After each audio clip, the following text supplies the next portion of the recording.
Welcome, citizens of Gotham, to The Fire Rises, a Batman podcast focusing on all things the Dark Knight and the DC Universe. If you'd like to connect with the show, you can find us on Facebook, Instagram, X, Threads, and Blue Sky. Just use our handle tfrbatpod. And if you have thoughts, questions, comments, or even suggestions for future episodes of the show, you can reach us by email. Just send those to tfrbatpod@gmail.com. My name is Eric Carter, and I am your host, and I am joined once again, and as always, by my co-host, Joe Fornerado. Joe, welcome back, buddy. How are you? Good. What's up, man? How's it going? It's going. You enjoying? We're peek behind the curtain. We're recording on a Monday morning. Weird. You enjoying your new schedule being off and being able to record on a Monday? Yeah, it seems like that's going to be our wheelhouse, hopefully, to record now if I have nothing to do. Yeah, I'm now on a Tuesday through Friday schedule at work, which is like amazing. So Hmm. it's been it's like a little mini vacay every weekend. Get a little depressed Monday night going back to work. It's weird, but other than the fact that it's 10 degrees out most of the last couple weeks, it'll be nice when it gets a little nicer out so I can actually do stuff on Monday. You're also off on Super Bowl on the day after the Super Bowl, which is like everybody's wish list. I just wanted to be off the day after the Super Bowl. Yeah, it's weird. I'm trying to like find things to do every Monday, like do things around the house and stuff. I mean, not to get into it too much. Yesterday was a brutal day. We had like our shower was frozen yesterday, frozen Oi. pipes in the shower, just stupid stuff. Luckily it thawed out this morning. Um, Dumb problems that we're having just because of all the cold and all the snow on the ground right now, and hopefully that is coming to an end soon. But no one wants to hear about all that crap. It's just first world problems. Exactly. Yeah. Yeah.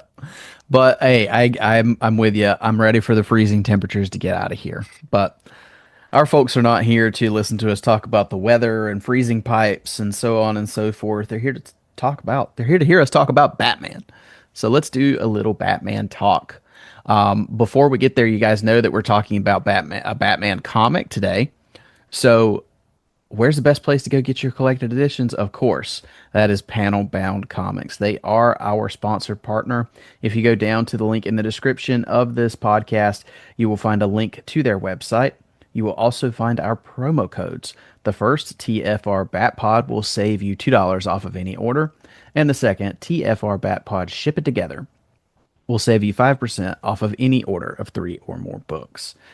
Panelbound Comics is a small business dedicated to bringing the savings to you, the readers and the collectors. And they do have collected editions, omnibuses, hardcovers, trade paperbacks, and not only from the big studios like DC and Marvel, but also Boom Studios and IDW and Dark Horse and all those creators that you love. So go check them out, support us as you do so, and you can find the book that we're talking about today, Batman Dark Patterns. Volume 1 is on their site now. Volume 2 is set for pre-order on Panelbound Comics. So go check that out. And again, we certainly appreciate the support. But Joe, without further ado, let's dive into the comic that we're here to talk about today. Let's talk about Batman Dark Patterns.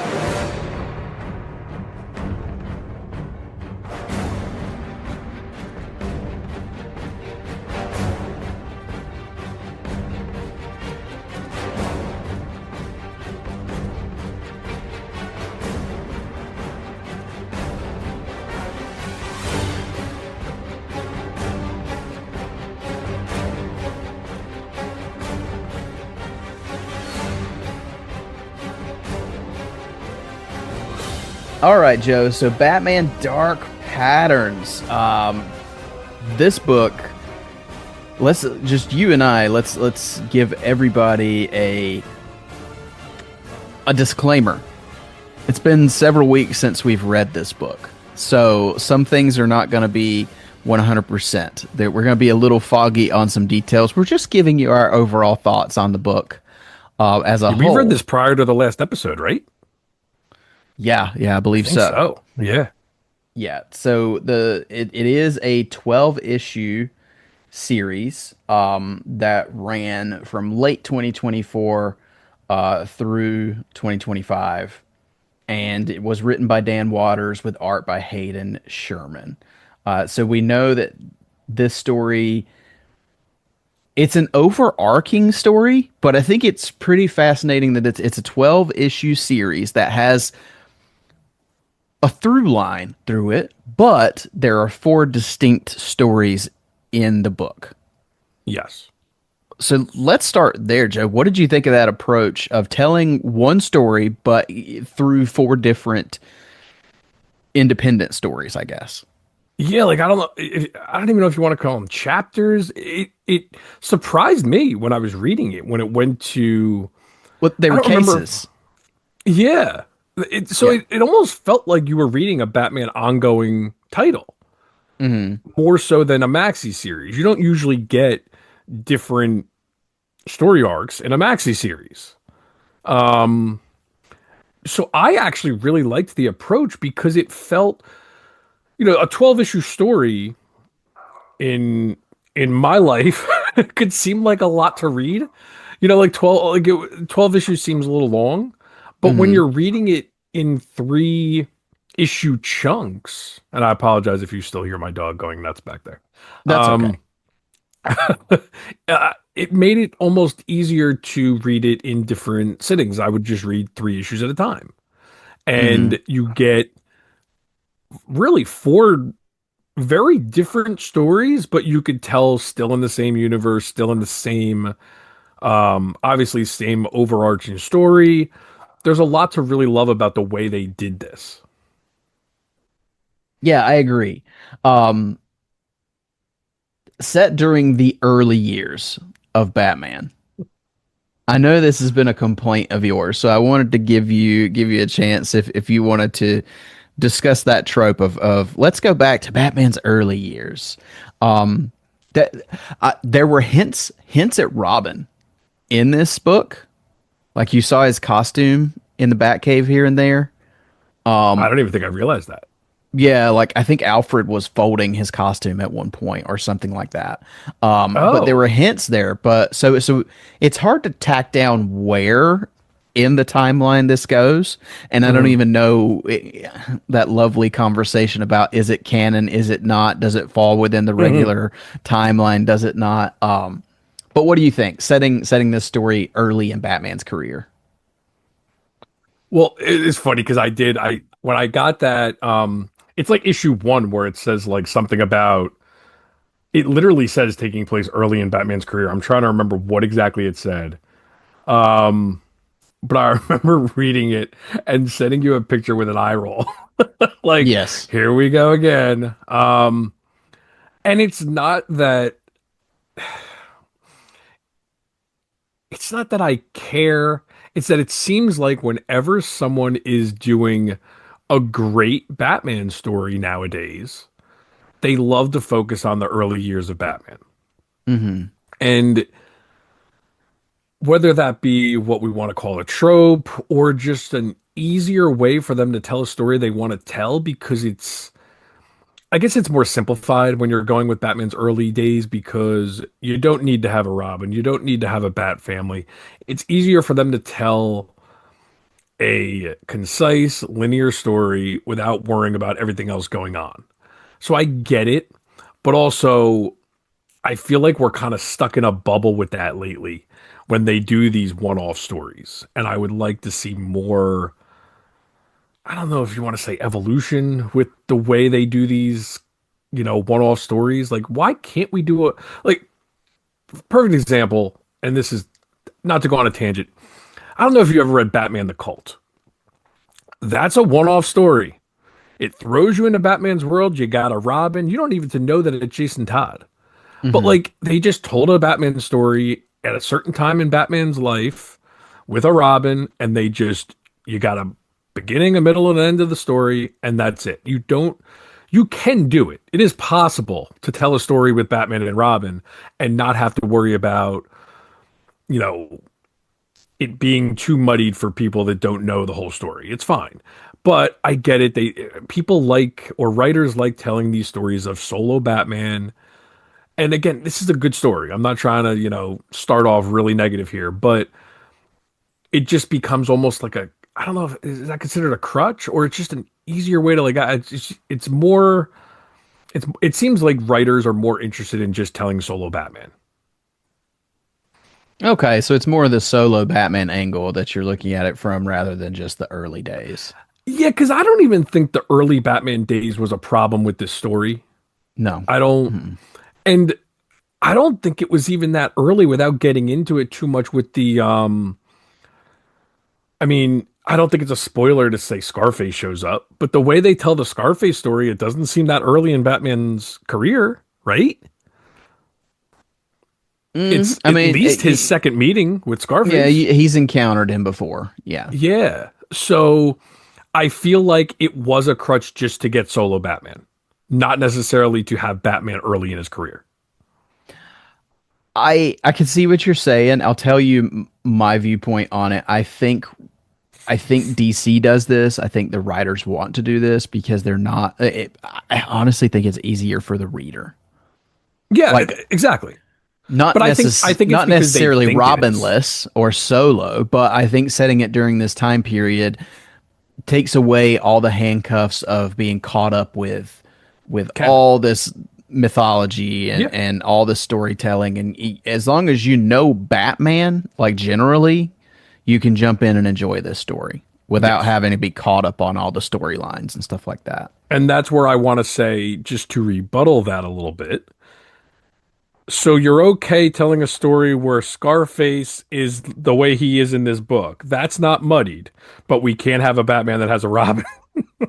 No, Like I I feel agree like with it's a that. crutch. That's where I feel like it's a crutch. It's an excuse in my eyes. And again, not trying to start off negative. I didn't even think we were going to go down this route as much as we are right now. But I just at some point it's okay to tell a good Batman story that doesn't take place solo Batman, early Batman. It just becomes, and again, most of the stories are really good.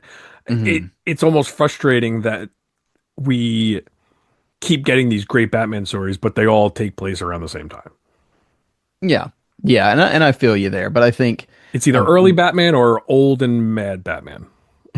well, and whether you have Robin or not, I mean, because Batman and Robin Year One is a perfect example as well. That's also right around this time period, shortly after he gets Robin. Yes. So it is what it is. I think I appreciate this just like I appreciate that for the ability to jump in and Mhm. just enjoy the ride. Yeah. Um, We all want to jump in where we're familiar. So it yeah, is a selfish thing because I'm completely fine jumping in to a story in the late 90s, yeah, with the entire Bat family that I know, but I don't want yeah. to jump into one in 2015 where I don't remember who half the people are from that era. So I get it from a marketing standpoint. I just as a reader am getting frustrated with it seems like it's being repetitive almost. Yeah. And I'll tell you the other thing that I really enjoy about this story, as well as what DC is doing right now. And I think we briefly talked about this before. I like that there's something for everyone with Hmm. Batman right now. And we've talked about that in our group chat. I mean, whether if whether you like the fresh new take on Batman with Absolute Batman, Hmm. which is wildly different than most things we've seen before, or you like old school Batman and Robin, you've got Year Yeah. One, you've got this, which is a gritty, like grounded detective story. There is a little bit of fantastical here and there, but mostly it's gritty Batman, Yeah. and it's old school Batman or in his early days. And then you've got the main line if you're someone who enjoys keeping up with continuity and what Batman's actually doing in real time. So I love that approach that DC's knows Batman sells, which is clear if you look at any of the charts from last year. Yeah. Did you know Marvel had the highest selling single issue comic last year and it was a Batman book? Was that the Batman Deadpool? Or Deadpool and Deadpool Batman. Batman. Yeah. Yeah. Yep. I thought that's fast. All the other in like the top 21, like most of them are DC. The majority are Batman. Well, and this is totally unrelated. Did you see they're also doing, is it Spider-Man, Superman? Yeah. And they asked Frank Miller to do the cover, and Batman just happens to be on the cover. And they're like, Frank, it was like some meme, and it was funny because it was like, Frank, can you do a Spider-Man and Superman cover? He's like, and Batman. They're like, no, no, no, just Spider-Man and Superman and Batman. Like Batman just on the cover for no reason because Frank Miller has to put Batman on the cover. I have not seen this, but I'll have to look it up because Yeah, of it's funny. course. I don't know if the meme is even accurate, but I just found it funny because like it's the No, that's title is hilarious. yeah, the title is Spider-Man and Superman, and then Batman's just on the cover with the two of them for reasons because it's For Batman. reasons. Yeah. But I just thought that's fascinating because I mean the absolute books are selling like hotcakes. Yeah. The Batman main title is selling very well. At Dark Patterns sold well. Yeah. So And I that's where I'm contradicting myself is like I'm enjoying all these one-off stories because it's easier for me. I am the yeah. reason they're doing these stories is that's what's getting me kind of back in. Dark Patterns is a one-off. Batman and Robin year one-off. I read Teen Titans year one. Nah, that's not even year one. That was World's Finest Teen Titans, I think. It was that world though. Hmm. So again, like I understand why they do it. It does help. I just want a little bit more variety with these one-offs than um, you know, just Batman in the early days, but it's fine. I have plenty of other stuff to read. Yeah, exactly. I'm excited that they've got so many different flavors of Batman Mhm. right now. Um, but let's before I don't want to get into the story proper without giving people warning, because I don't think we really gave much of a spoiler warning for Absolute Batman. So before we Yeah. dive into some of the details, I do want to cover some of the higher level things. The art. The art in this book is I don't what I'm trying to think of the best way to describe it. It's a little grungy. Yeah, a little grimy, but Yeah. also not it's stylized without being distracting, I think. Because I think it has an old school feel to it. And when I say old school, I don't even mean old school art. I mean it makes Batman feel like from a different era. Yeah, without looking that way, it feels very 90s. Mhm. But I feel like it's Batman in the 50s written in the 90s or in the 40s. Like I don't know why I get that sense to it where it almost like a Batman the animated series style of the world. Mm. Like it just feels very classic as far as the world itself. Like I don't remember it, like the technology. Like do you remember cell phones in the book or anything like that? Like I don't remember. I'm sure there were, but it just feels very old-timey in my eyes. Yeah, there's a I initially have you've never read Moonshine, have you? No. So it's a werewolf comic. And it's done by Brian Azzarello. Mhm. So when I first started reading this book, I thought it's Eduardo Rizzo did the art for Yeah, Moonshine. I'm familiar with Eduardo Rizzo. Yeah. Okay, so when I first started reading this book, I was like, this has to be Eduardo Rizzo. I want This to say looks like he wrote with Azzarello on some Batman titles. I mean, I'm yeah, I sorry, think so. Drew for Azzarello. I was like, this has got to be Eduardo Rizzo's art. And then I looked and I was like, no, it's not. so so that threw me for a loop because the art very much to me looks like Eduardo Rizzo art. Yeah. So I liked the art, but it's very different than what I'm used to for Batman. So Mhm. but I think it works for this street level kind of grimy, gritty detective story or Yeah. set of cases Mhm. that we're going through in the book. And there are so many there's the variants of each title in this 12 issues where like the first one is kind of horror-esque and almost body horror type of stuff. So you're getting different types of the art lends to that type of story, especially for me, I thought definitely the first arc with like Hmm. the villain in the first arc, and then you get kind of the mafia stuff later on, the Hmm. there's different types, and I think the art lends to all of them really well. Yeah, I agree. And it's very like classic. The bat symbol on the chest is definitely pretty stylized. It's different. Yeah. I mean, it's like take the take the old classic oval Batman logo and like squish it into a circle. Yeah, I'm trying to remember if that was the Nightfall logo or just the Nightfall novel had that logo. Oh, Like the maybe. circle like that. It had a circle, which that's one of those things where, okay, I get it. You have to make your own logo to separate it from other titles. I would have preferred it to just be the oval. You don't have to go stylized with the bat logo. That's like the one thing you don't need to do, but it's Yeah, fine. It doesn't distract me or anything like that. yeah. But now there are things like the Batmobile that I really like. Yeah. I think this is a really cool Batmobile in this book. It's evocative of the '90s Batmobiles in the movies with Mhm. the fins on the back. But I like how it doesn't have the turbine in the front. It's kind of got, I don't know, it's like three vertical headlights sort of Yeah, in I'm the trying to front. think of what the name of that would be. I mean, it looks like an old car, the front of it. Yeah, it looks like an old Studebaker or something like that. Or Yeah, but also distinctly not. Like yeah, with the other features that distinctly make it a Batmobile, with the fins on the back. It actually has almost the 89 fins on the back. sort of, yeah, but they're a little shorter. Hmm. It definitely made it their own in this book, and I like that. I will always love when an artist decides to homage '89 and put the Tim Burton Batmobile in a book, but I don't always need it.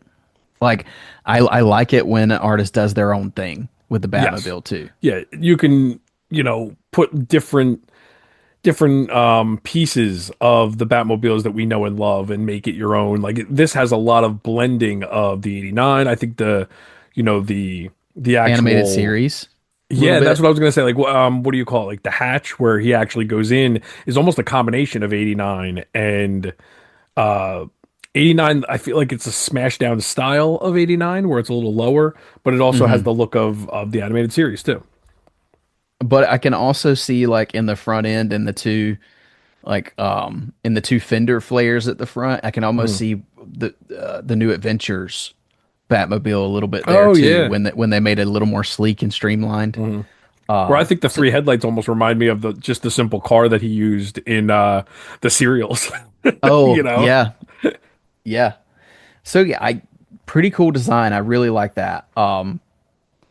But yeah, so four cases in the book, and each case has its own antagonist or Hmm. villain. But again, there's an overarching theme to the book, and basically, without spoiling anything, the overarching theme is the state of Gotham, Hmm. basically, and it's how it's kind of responding to Batman, like how the city is responding to Batman being part of the world now. Yeah. So it's very interesting because there's always been that conversation of were the villains there or did Batman draw them out? Yeah. Are they there because Batman's there? And you kind of see a little bit of that here, Hmm. but it's also like the what how is the old crime in Gotham responding to this Yes. new type of vigilante era? So, but yeah, I don't think we can say very much more without getting spoilery. So we're gonna go ahead and give fair warning now. If you haven't read the book, this is your time to go ahead and pause it, and then jump back in once you have read Batman Dark Patterns. But Joe, with that being said, let's dive into case number one. We are wounded. So in this one, Batman's investigating a series of murders, and we figure out that these murders are committed by the Wound Man, who is this horrifying looking character with like nails embedded in his skin. You can't see his face except for like his eyes and his mouth because there's just nails everywhere. And he targets like citizens in the suburbs of Gotham, and there's an investigation in the first part of in this first three issues that leads to crimes and corporate negligence by Ace Chemicals that have basically led to the poisoning of this suburb of people outside Gotham, but also led to some of the corruption in Gotham. So very interesting kickoff here for the first three issues. So the Mhm. whole, what did you think of the first story, the first case, the wounded man, and the whole corruption behind the scenes of Ace Chemicals? So, as much as the first arc does lend itself to the rest of the story, I think I was expecting the Wounded Man to be like the big bad. Mm, So that was a little disappointing to me that he wasn't, because I feel like he was such a jarring, cool looking villain with that horror aspect and the body horror and everything going on with him. I kind of wanted him to stick around a little longer. I don't know how yeah. you felt. I didn't expect the story to go so drastically different with each chapter. I thought it was going to be three different stories where he was still the big bad. I I like I really like his design. It's scary as hell. Mhm. I think when I got to the end of the book, it was or the end of that first case, the first three issues, I was Yeah. like, of course he couldn't recur because like he was on a needle's edge or a Yeah. needle's point the entire time because the whole backstory of these people in this suburb, they've been pumped full of these chemicals and they can't feel pain Yeah. or they can't feel anything anymore. And the sympathetic angle that they told for him was really cool. I Yeah, guess I just wanted a little more of him because I was expecting, and that's probably my own thing where I just didn't expect him to be just the first arc because I didn't know there were going to be four separate arcs throughout this sure. story.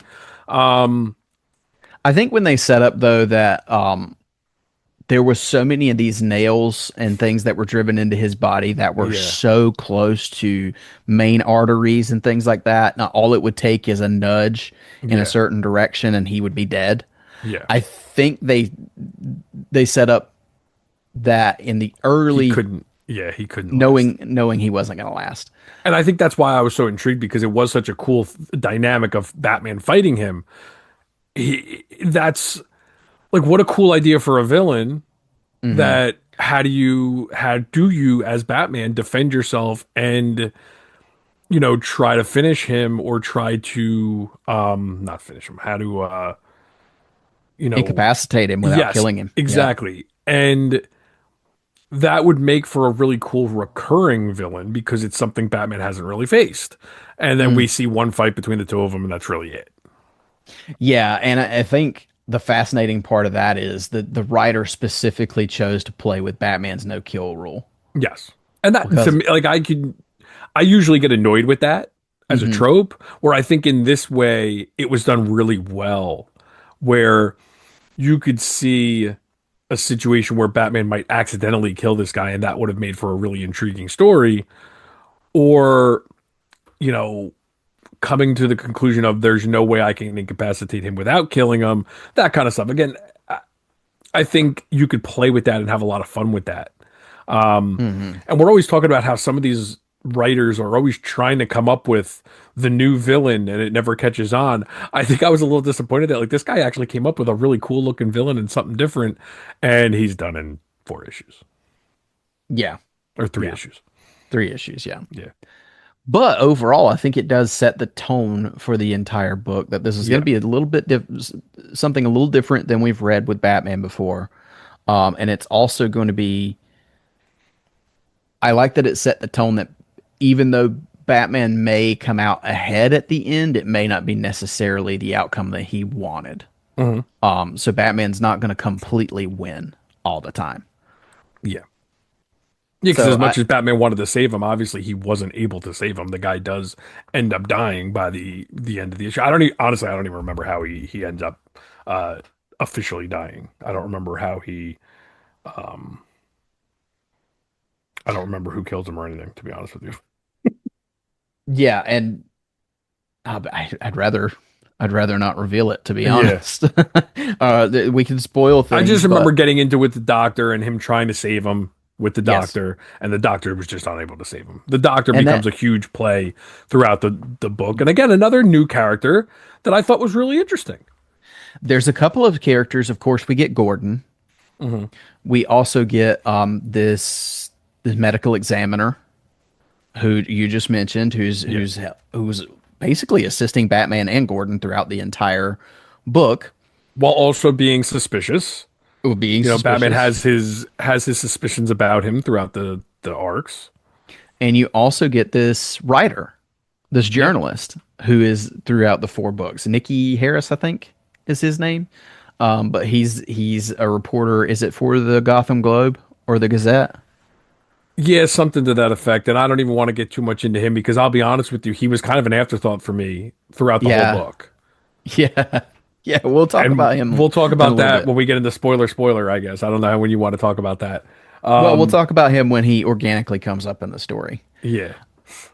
Okay, so let's jump to case two, which is the voice of the tower, and this is issues 4 through 6, and this one changes tone from the first set, where the first three issues are the straight up kind of body horror thing. We jump to the second story, and it's kind of more of a supernatural slant, or we're led to believe, Now, because it which one is the second arc? Is that the Scarface one or is Voice of the that Tower. Yeah, okay, so yes. it's kind of a haunted house mystery Yeah. where Scarface appears to he's gained some kind of supernatural power, and he's taken over this building, this apartment tenement building, and this apartment complex has become Scarface. Yes, because his puppeteer, what's the puppeteer's name? What's his Wesker, Arnold Wesker. so Wesker's tongue has been cut out. Hmm. So logically, you could say how is Scarface communicating with people if Wesker's tongue has been cut out? And that's the mystery of this, the haunted house aspect, which is really, again, I'm not usually a fan of Scarface. I think he can, and the dialogue was a little, was not as annoying as it sometimes can be. I will say, like they kind Yeah, of cut it to a minimal, or a minimum. But this was a really intriguing story of how this was going about. What were they gonna make this make sense in the world that they established in this book? So yeah, I liked what they did with Scarface and how it played into what they were doing with with the way the book set up the almost, not necessarily non-fantastical. I mean, there are fantastical elements, but it seemed grounded enough to where you needed some type of logical explanation for the way Scarface was being represented here. yeah, because there is a person behind Scarface in the story that is not Wesker. Um, Yes. yeah, it's this It's not a woman that lives ghost. in the It's not building. something. Yeah. Yeah, and It's more but of a psychological thing than it is a it's very possession or psychological. something like that. Yeah. Yeah, and it's someone who is already downtrodden. She's got issues. I I appreciate the story leaning into themes of domestic abuse and Hmm. kind of because there's a lot of like shared trauma amongst Hmm. not only the main person, and I can't remember her name, but the main person who is Scarface in this story, as well as the other people in the building. There's like this shared Yes. trauma It does there. seem, and that's where they play up on the, not necessarily a possession thing, but there is definitely something to this building that is making everyone have some type of psychological issue. But I think it's more about what they're trying to say about the poverty that is going on in the building and more of the situation of Yeah. um the living quarters, not necessarily that it's a possession thing or anything like that. I think everyone is on hard times in that building. The building is not taken care of. The building is in um it's more about that than it is about Scarface possessing someone or anything like that. Yeah, and unfortunately, it's kind of a real world situation Yes. where you see a lot of these. It's low income living, Hmm.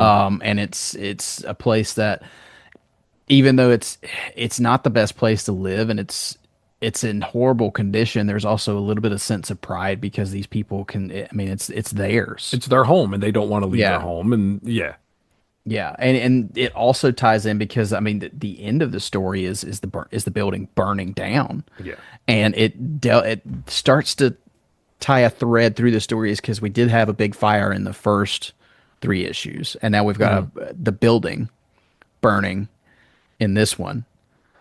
yes. It's like a metaphor with Gotham being on fire in general. Something is going Yeah, on in Gotham, and you're getting all these fires. And it seems like every arc ended with like a big fire, if I remember right. Like that was always the big turning point. yeah, which tied into the final issue, but Yeah. or the final story, but we'll get there. But yeah, I like that because the whole time throughout this whole story, I'm like, well, where is Wesker? What's going on with Wesker? Because they kind of give you hints and nods, and then in the and that's the question that Batman's asking as well. Where is Wesker? Because Wesker's got to be Yeah. behind this, and he finds him in the building eventually because Yes. he gets into the building. The cops are outside the building, and he tracks down Wesker, and we come to find out that's how we find out that it's not Wesker behind all this because his Because tongue's someone, been yeah. removed. So yeah, I like the bait and switch where you think it's him the entire time, but it's not. It's this poor woman who's kind of lost her mind along the way. And remind me, did she die in the building at the end in the fire? I don't think she got out. I don't think so. Mm-mm. I'm trying to remember to be honest with you. Like I said, I just scanned through these a little while ago to refresh my memory. Yeah. Well, either way, I don't believe she did. But Most of the arcs had a conclusion. yes, Or I should say but all of them, right? Like there wasn't I don't think they would have left a thread hanging with her being alive. It seemed like everything had a conclusion.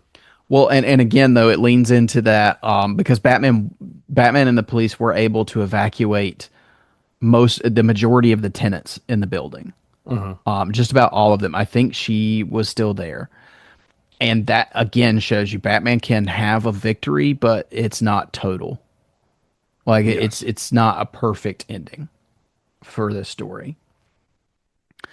All right, well let's move to Into the Rookery. So this is the next case, and it is issues 7 through 9. So this is a straight up murder investigation where Batman has started to put together these fires. He started to link that there are fires that are happening across Gotham, and there's one in the Rookery, which is it's in the Narrows. I think they set that up.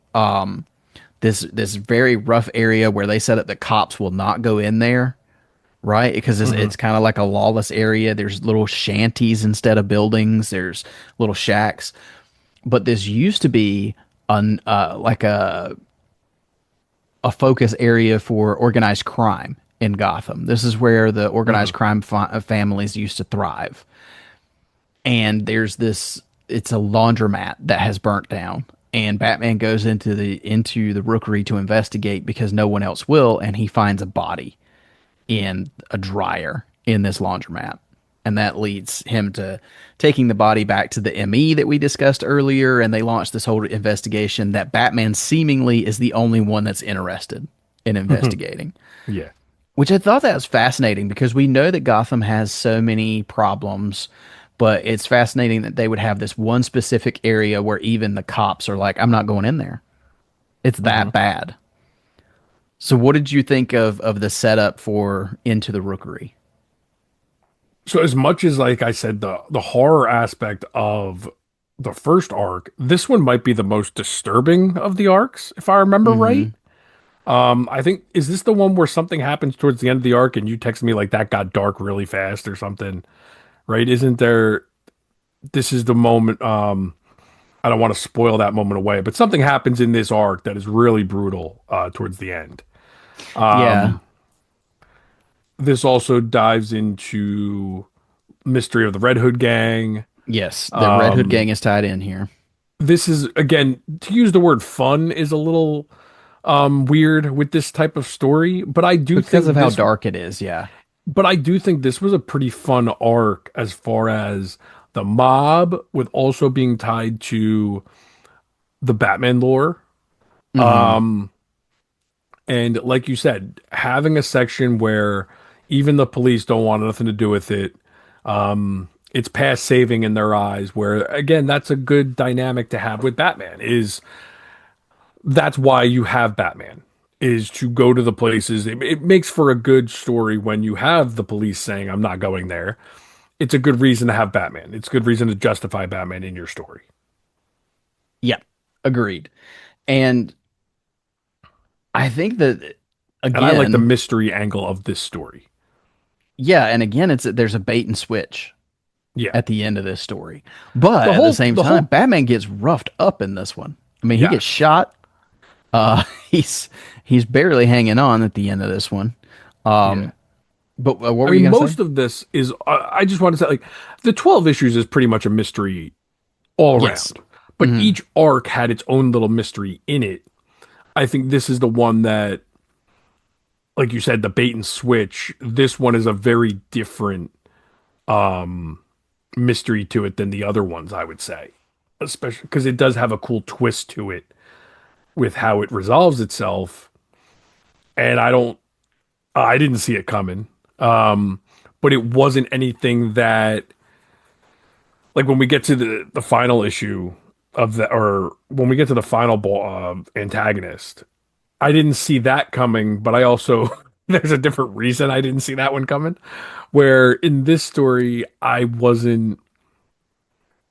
intrigued by the way this was the bait and switch more so than I was. It was a bait and switch that I didn't see coming because I didn't care. Like I like the way this bait and switch worked. Yeah, yeah, I agree. Um, and to get to the ending in this one, we do have because Batman tracks his shooter because he figures out that this body was previously buried and Hmm. had been dug up and put in the laundromat, and that then the laundromat had been set on fire. That's where he gets shot, is where he's investigating where this woman was buried. Hmm. And that leads him to this building in the rookery where the shot came from. There's an old man there with two younger boys, Yeah. and the old man is their grandfather. And it comes out that the grandfather was supposedly part of the Red Hood gang, Yeah. and was it this was his girlfriend that was in the or supposedly his girlfriend. The story kind of got a little murky there for me in that spot. But moral of the story, he was living off of this The legend of the Red the Hood legend gang, of the Red basically, Hood right? gang. Yeah. But And he Batman, being the wanted to, detective that he is, determines you're you age wise you couldn't have been yeah, like part he of the was Red making Hood it gang. up and he was trying to justify it by committing this new crime, Yeah. if I remember right. Um, and again, like the details on some of this is going to be foggy, and I think we're not going to go beat for beat and have everything so accurate. I think it's probably better if you haven't read the book to actually read it for yourself because it is a Yeah. really fun read, and we're probably ruining it at some point.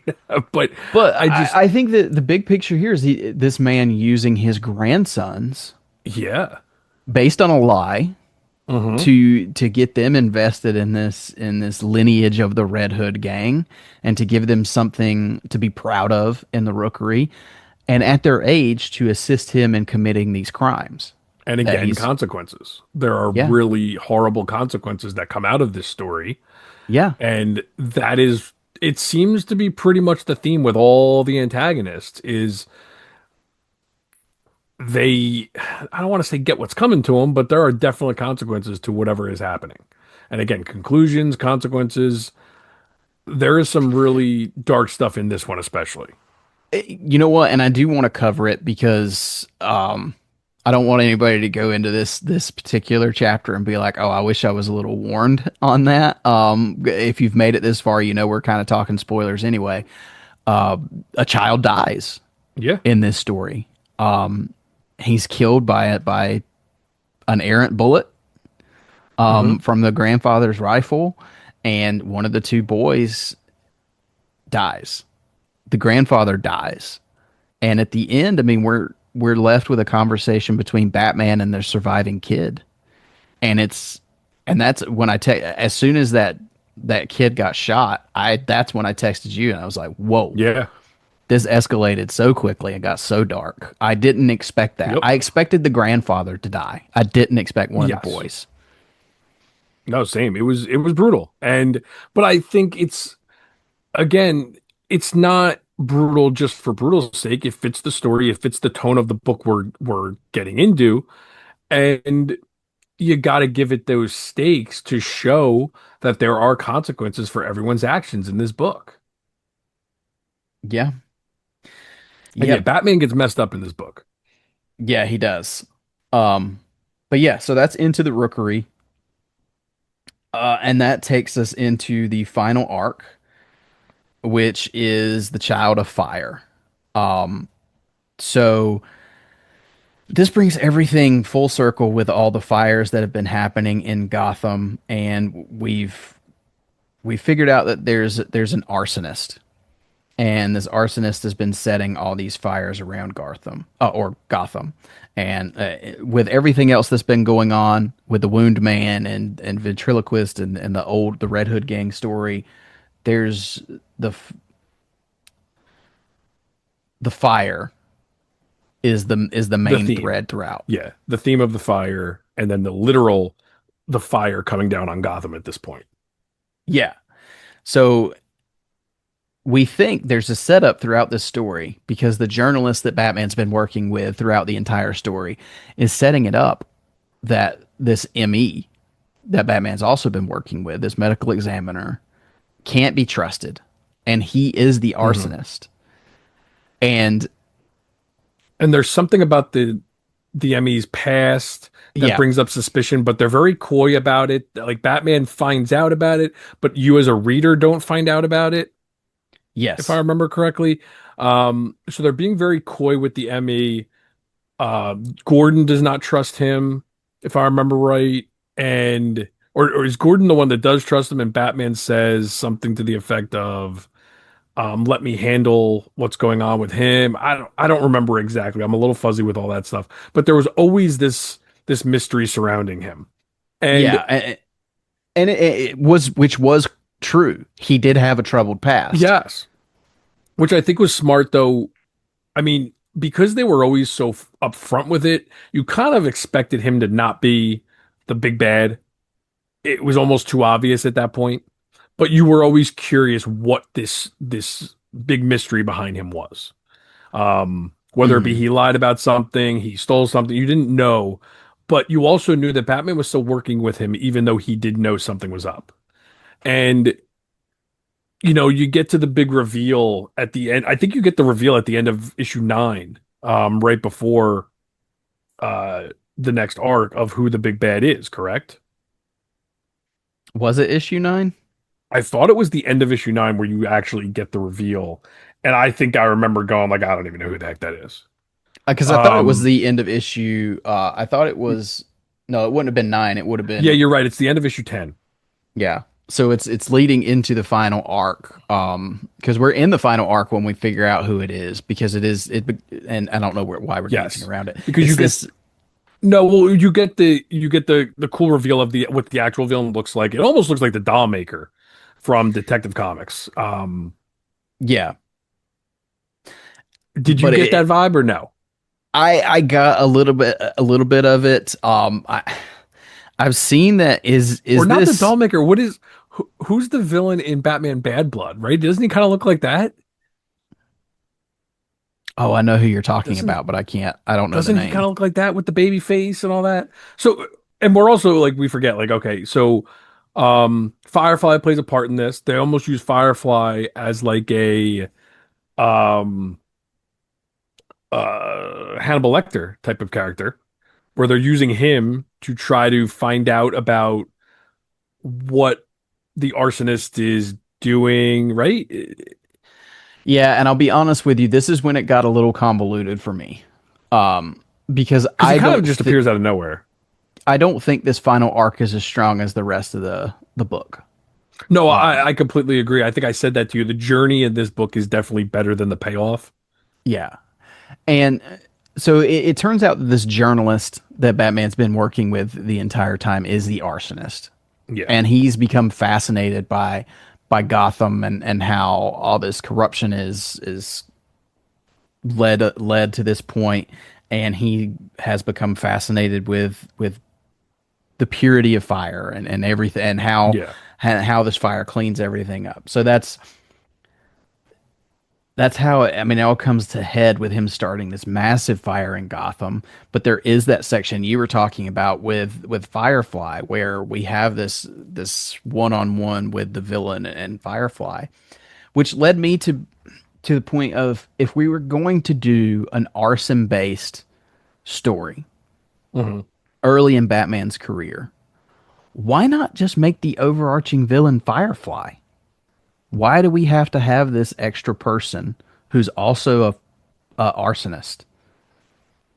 Like there was a way to do it, I think, where you utilize Garfield lens Yeah. and not have to do this, which I guess the whole point was.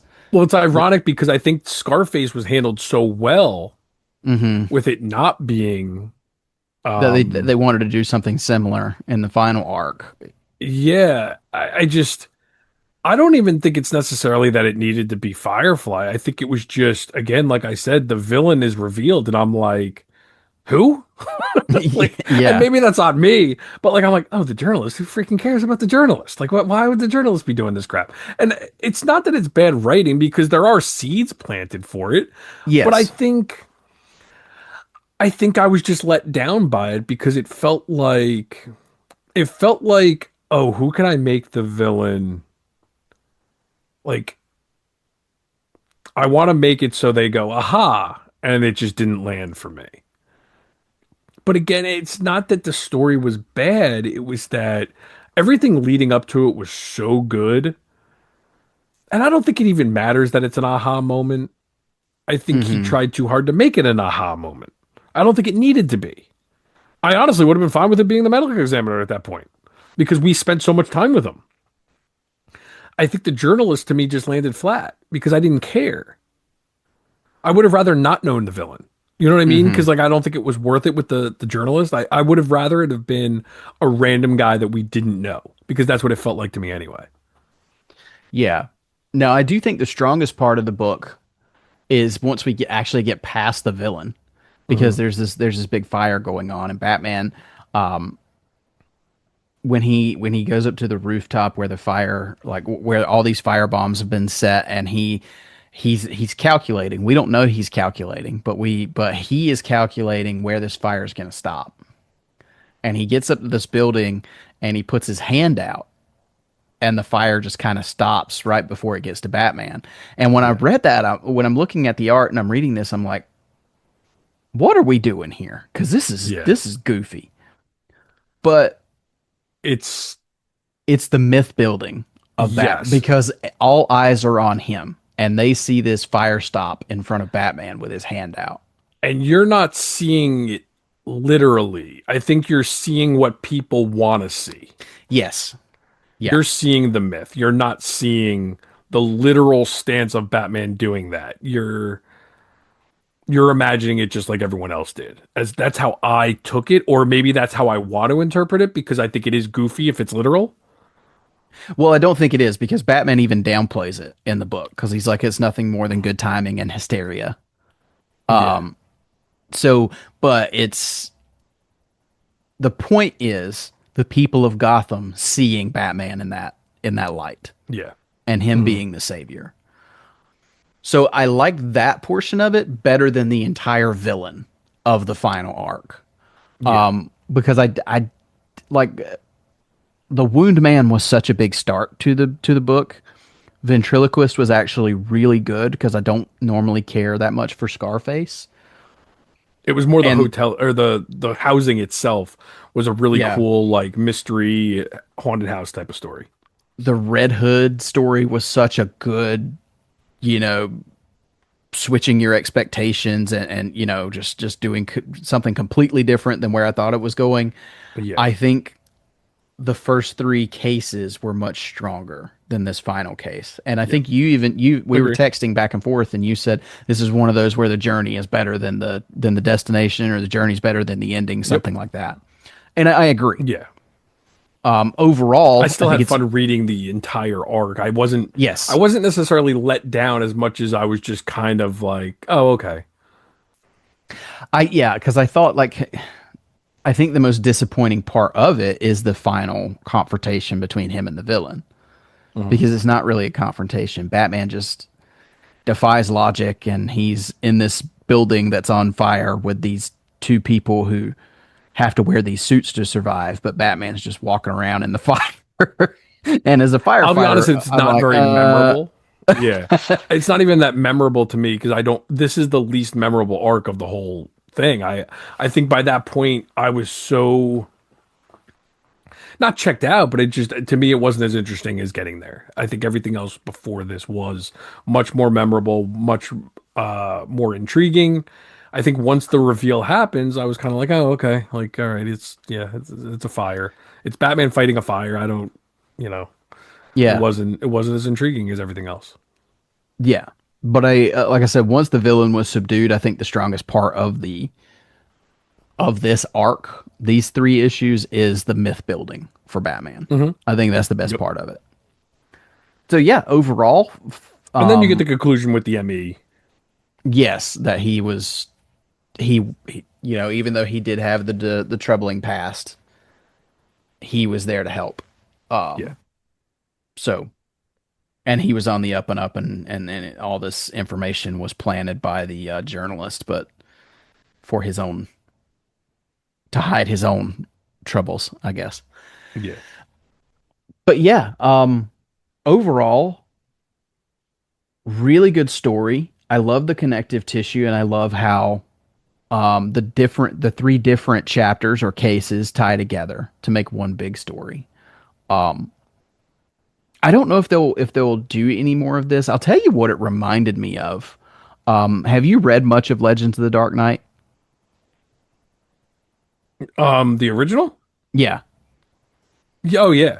it reminded me of Yeah, those, except in one yes, story. you're right. Um, that's a really good point. Yeah, it because they were known for being quick arcs. I think they were all like Hmm. 4 issue arcs at the most, and they were all early in Batman's career. Again, Yep. that whole thing.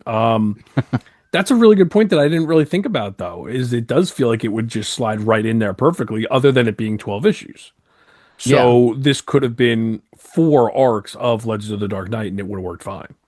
Yeah. And it's like it in that way, it's very much a throwback, like Yeah. we said before. Yep. So yeah, is there anything else that you think we really missed that you wanted to touch on? No, if for some reason anyone listened to this and didn't read the book, if you went all the way through this and didn't read it, I would say just because we were a little down on the conclusion, don't let that deter you from reading the book because it was still fun. I would read it again. It's not like I didn't enjoy it or I was so let down that it ruined the whole book for me. It was just the book was that good leading up to it. The ending just kind of didn't live up to that.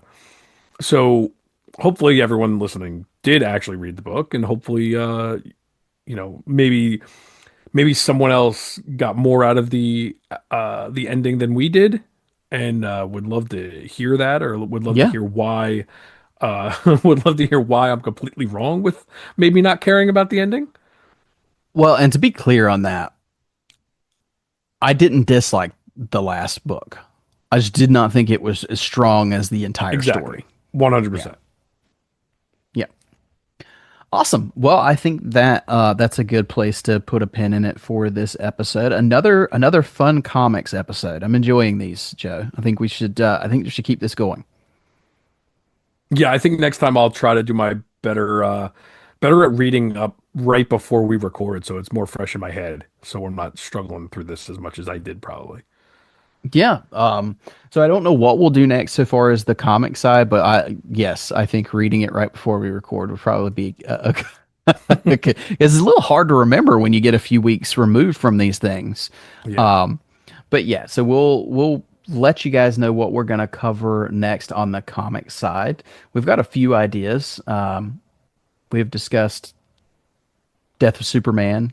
We've discussed a few things since mostly because Joe and I just want to crack into our new Absolute editions. Yes. So, but we'll keep you guys apprised of what we're going to do next. So, thank you again, Joe, for joining me for this comics episode. Why don't you let everybody know where they can find you? Oh, this was fun again. Glad to be back into comics. It's been a weird but fun new thing to be back into the DC Universe app. Um, been Yes. really getting my fill. Like I said, I finished Batman Robin Year One. Definitely recommend that for anyone that hasn't read it. So yeah, if you guys want to talk some comics or hit me up, X, Instagram, and Letterboxd at JForn11 and Facebook as Joe Fornerato, FORNAROTTO. Excellent. And as for myself, you can find my personal accounts on just about all the platforms. Just search me Carter89. That's ME Carter89. The show again can be found on most of those social media platforms as well. Just tfrbatpod. If you have thoughts, comments, suggestions for future episodes, again, that email address is tfrbatpod at gmail.com. If you're looking for a way to support the show, the best and easiest way to do that is to leave us a rating and review on whatever podcast platform you listen to us on. If you do leave a written review on Apple Podcasts, we will read those on the show, along with your emails. If you're looking for another way to support us, we don't ask that you spend a dime on this show, but if you'd like to, you can go to redbubble.com, search Shop TFR, all one word, and find our logos there created by Justin Kowalski. And those logos are on all kinds of cool stuff there. Our theme song was created by Gaurav Venkateswar, and his music can be found at gvtunes.com. Don't forget to use the link in the description of this podcast. Go to Panel Bound Comics, do yourself some shopping, treat yourself, and support this show as you're doing so. That's going to do it for this episode of TFR. Thank you guys so much for listening once again, and until next time, make sure you keep that bat signal lit and pointed skyward.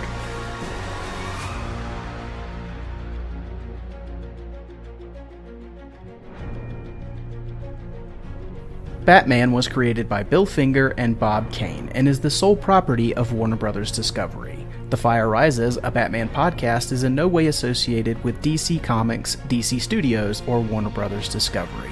The thoughts and opinions of the participants of this show are their own and do not reflect the companies that they work for. Thank you for listening. We'll see you on the next episode.